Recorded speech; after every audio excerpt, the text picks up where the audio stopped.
जय माता पार्वती, जय भगवान शिव। दोस्तों, आज की इस वीडियो में हम आपको सावन मास में सुहागिन महिलाओं को क्या वह ऐसे कार्य हैं जो जरूर करने चाहिए, यह जानकारी आज हम आपको शेयर करने वाले हैं। सावन का महीना सुहागिनों तथा कुंवारी कन्याओं के लिए ही शुभ माना जाता है। सुहागिनों की पैर की उंगली से लेकर और सर तक के भाग को सावन में अहम भूमिका माना जाता है, पवित्र माना जाता है। सुहागिनों का झूला झूलना, वर्षा आदि में स्नान करना सर्वश्रेष्ठ माना जाता है। दोस्तों, सावन का महीना बहुत ही पवित्र महीना होता है। सावन का पवित्र महीना भगवान भोलेनाथ और माता पार्वती का मास होता है। सावन का महीना गंगा जल की तरह पवित्र माना जाता है और इस पवित्र सावन के महीने में जो भी भक्त सच्चे भाव से, सच्चे मन से मैया पार्वती भोलेनाथ की शरण में जाते हैं, उनकी हर मनोकामनाएं, हर इच्छाएं भोलेनाथ और माता पार्वती जरूर पूरी करते हैं। और करें भी क्यों ना, आखिर हम सब माता पार्वती और भोलेनाथ की ही संतान हैं। सावन मास में आपको ज्यादा कुछ करने की जरूरत नहीं है। मात्र पवित्र शिवलिंग पर एक लौटा जल अर्पित करने से भगवान भोलेनाथ आपके सभी संकटों को समाप्त करते हैं।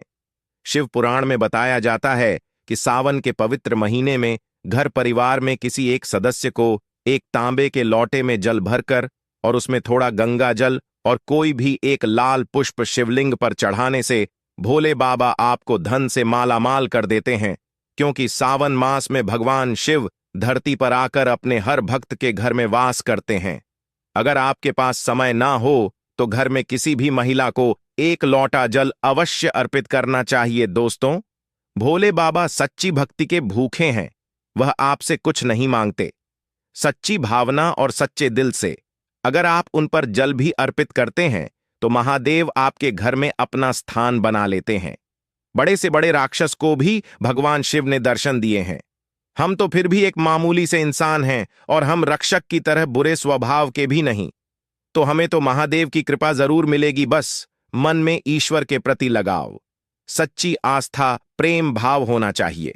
द हार्ट इज गोल्ड होना चाहिए। तभी ही महादेव का विशेष फल और हमें सिद्धि की प्राप्ति होती है। शास्त्रों के अनुसार कहा जाता है कि अगर आपके माता पिता नहीं हैं तो आप भगवान शिव को अपने माता पिता सच्चे हृदय से एक बार मान के तो देखिए, वह आपकी हर इच्छा अवश्य पूरी करेंगे, क्योंकि शिव जगत पिता हैं। एक बार आप सच्चे हृदय से पुकार कर तो देखिए, शिव दौड़े चले आएंगे। दोस्तों, अगर आप शिव से प्यार करते हैं तो सच्चे हृदय से कमेंट बॉक्स में लिखे ओम नमः शिवाय भगवान शिव के लिए एक लायक जरूर करें और हमारे चैनल को सब्सक्राइब करके बेल आइकन जरूर दबाइए। दोस्तों, सुहागिन महिलाओं के लिए सावन का महीना बहुत ही ज्यादा बेहतर और पवित्र खास होता है। और जैसा कि हम सभी जानते हैं कि सावन सोमवार व्रत जितना महत्व रखता है, उतना ही माता पार्वती के निमित्त माता मंगला गौरी का व्रत हम सावन मास में करते हैं।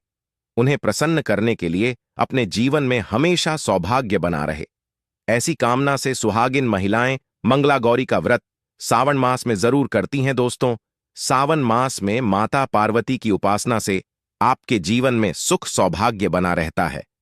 यह सुख सौभाग्य कोई मामूली सुख सौभाग्य नहीं होता। कभी ना खत्म होने वाला धन, कभी ना खत्म होने वाला यश, कीर्ति वैभव प्राप्त होता है। पति की उन्नति तरक्की, उनकी आयु दीर्घायु होती है। जहां आपके पति 70 साल जीने वाले होंगे तो उनकी उम्र और गुना बढ़ जाती है। संतान सुख की प्राप्ति होती है। जिन माताएं बहनों के संतान नहीं हो रही थीं, वह भी हो जाएंगी। घर में सुख सद्धि बनी रहती है। दोस्तों, सावन के मास में सभी भगवान भोलेनाथ माता पार्वती की शरण में रहते हैं, लेकिन सुहागिन महिलाओं के लिए कुछ ऐसे कार्य हैं जो पति की उन्नति तरक्की के लिए उन्हें जरूर करने चाहिए। दोस्तों, आज हम आपको एक एक करके उपाय बताने वाले हैं। संपूर्ण जानकारी के लिए वीडियो को अंत तक जरूर देखिएगा। सबसे पहले, श्रावण मास में सुहागिन महिलाओं को क्या करना चाहिए, आइए जानते हैं। दोस्तों, सावन मास में भोलेनाथ की पूजा आराधना के साथ साथ माता पार्वती की पूजा आपको हर रोज करनी चाहिए। वह भी पूरे सावन मास आप करें, आप कोई व्रत करें या ना करें, लेकिन हर रोज माता पार्वती को अगर सावन मास में आप सिंदूर और एक लाल फूल भी अगर आप अर्पित कर देते हैं तो आपके सुहाग की माता हमेशा रक्षा करती है। किसी भी प्रकार की अगर पति को स्वास्थ्य संबंधी समस्या है तो आपको यह कार्य तो जरूर करना चाहिए। माता पार्वती कभी अपने भक्त को निराश नहीं करती दोस्तों। माता को एक लाल फूल अर्पित करें। रोजाना गुड़हल का फूल हो तो बहुत ही अच्छा रहेगा, और लाल सिंदूर रोज माता को अर्पित करें और फिर अपनी मांग में भी जरूर भरें। यह कार्य आपको करना ही करना चाहिए और यह उपाय सभी के लिए है। दोस्तों, अब जानते हैं दूसरा कार्य। सावन के महीने में आपको और हर सभी सुहागिन महिला को यह जरूर करना चाहिए। देखिए दोस्तों, यह सावन मास है, हरियाली का मास है, बारिश का मौसम भी होता है। हर तरफ हरा ही हरा इस समय दिखाई देता है। यानी साफ साफ कहा जाए तो इस मौसम को प्यार का महीना भी कहा जाता है। और ऐसे में हरे रंग का सावन के महीने में बहुत विशेष महत्व होता है। दोस्तों, ऐसे में सावन के मास में सुहागिन महिलाओं को हरी चूड़ियां, हरे कपड़े जरूर पहनने चाहिए। ऐसा करने से आपसे माता पार्वती भोलेनाथ बहुत प्रसन्न होते हैं और उन्हें सदा सौभाग्यवती रहने का आशीर्वाद देते हैं। उनके पति को दीर्घायु रहने का आशीर्वाद देते हैं। दोस्तों, इसीलिए आपको सावन के महीने में हरे रंग का उपयोग जरूर करना चाहिए। चूड़ियों में करें, कपड़ों में करें, पर हरे रंग का इस्तेमाल जरूर करें। ऐसे में आप भगवा रंग भी पहन सकते हैं। लाल, पीला, हरा, गुलाबी तथा लाल रंग बहुत ही शुभ और पवित्र माना जाता है। इससे माता पार्वती अति प्रसन्न होती हैं।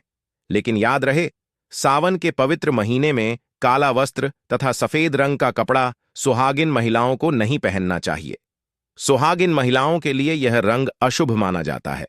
हमारे वेदों के अनुसार जब से हमारी सृष्टि की संरचना हुई है, तभी से वधू को शादी में लाल जोड़ा ही पहनाया जाता है। लाल, हरा, गुलाबी, मेहरून, ऑरेंज कलर, ये सब शादी के जोड़े में वधू को पहनाया जाता है। भगवान शिव का जब विवाह हुआ था तब माता पार्वती लाल जोड़े में थी। विष्णु जी का विवाह हुआ, माता लक्ष्मी लाल जोड़े में थी। भगवान गणेश का जब विवाह हुआ तब रिद्धि और सिद्धि लाल जोड़े में ही थी। शास्त्रों से आप अनुमान लगा सकते हैं कि लाल जोड़े का माह एक सुहागन के लिए कितना है। इसीलिए सावन के महीने में लाल जोड़ा, लाल वस्त्र, लाल चूड़ी मांग में, लाल सिंदूर, लाल बिंदी लगाना, पैरों में लाल महावर लगाना अति शुभ और मंगलकारी माना गया है, विशेष माना गया है, शुभकारी माना गया है। इससे सावन में 4 चांद लग जाते हैं और देव शक्तियां प्रसन्न रहती हैं। दोस्तों, तीसरा कार्य, सावन के महीने में किसी भी सुहागिन महिला का गला खाली नहीं रहना चाहिए।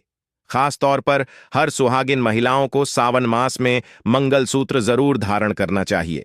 यदि आपके पास अगर मंगलसूत्र उपलब्ध नहीं है तो आप अपने गले में मोतियों की चैन भी पहन सकते हैं। लेकिन सावन के मास में महिला का गला बिल्कुल भी खाली नहीं होना चाहिए। और अगर मंगलसूत्र है तो आपको मंगलसूत्र ही पहन लेना चाहिए।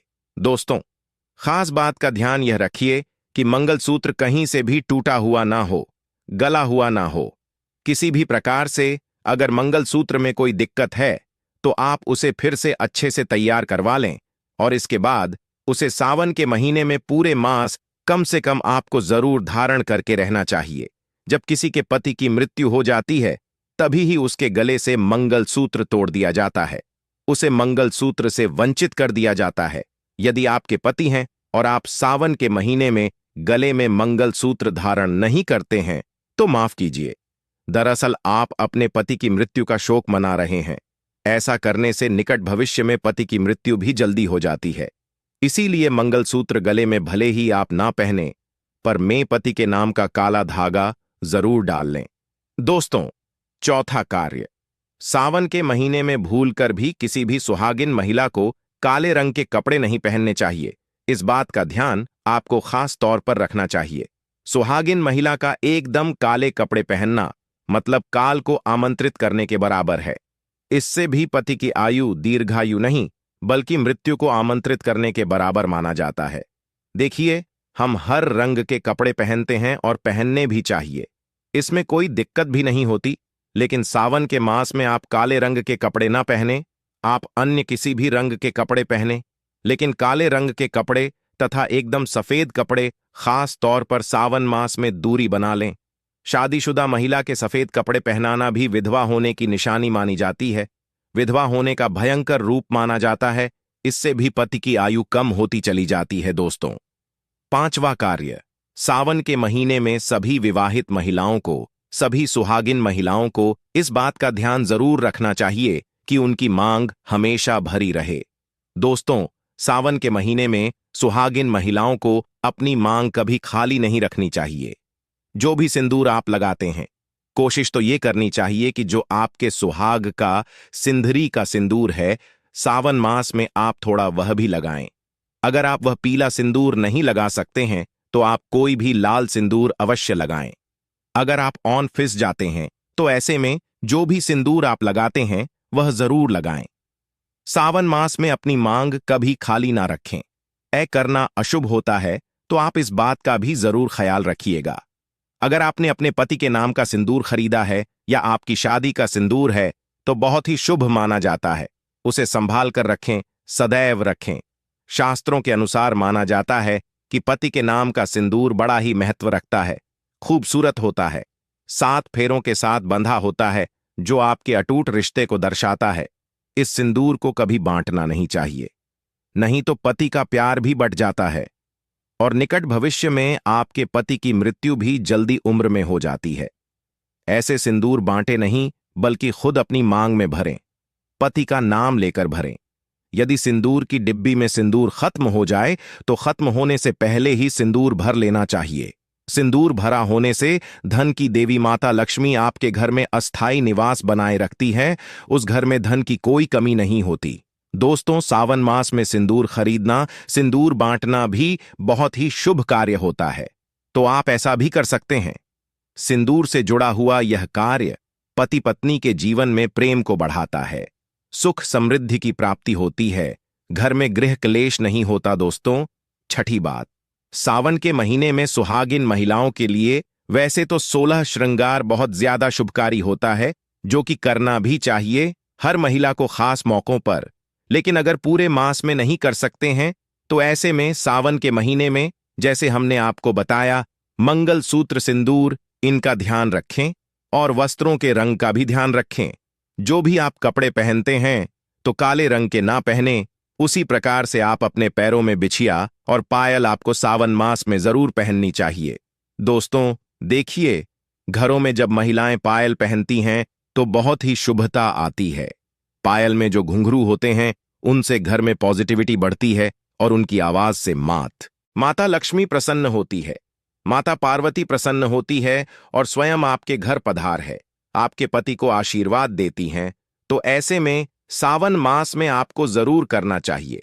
आपके ऐसा करने से धन धान्य की कमी नहीं होती, तो ऐसे में खासकर अपने पैरों में बिछुआ और पायल जरूर पहनकर रखे, नहीं तो सावन का पवित्र महीना अधूरा माना जाएगा। सावन में श्रृंगार करना सुहागिनों की बड़ी अहम भूमिका रही है। दोस्तों, 7वां कार्य, सावन के महीने में सुहाग, जैसे कि हमने बताया कि सुहाग की सामग्री को खरीदना बहुत ही शुभ कार्य होता है। आप अपने लिए जितना हो सके सुहाग की सामग्री खरीदें और हो सके तो सावन के पवित्र महीने में सुहाग की सामग्री दान अवश्य करें।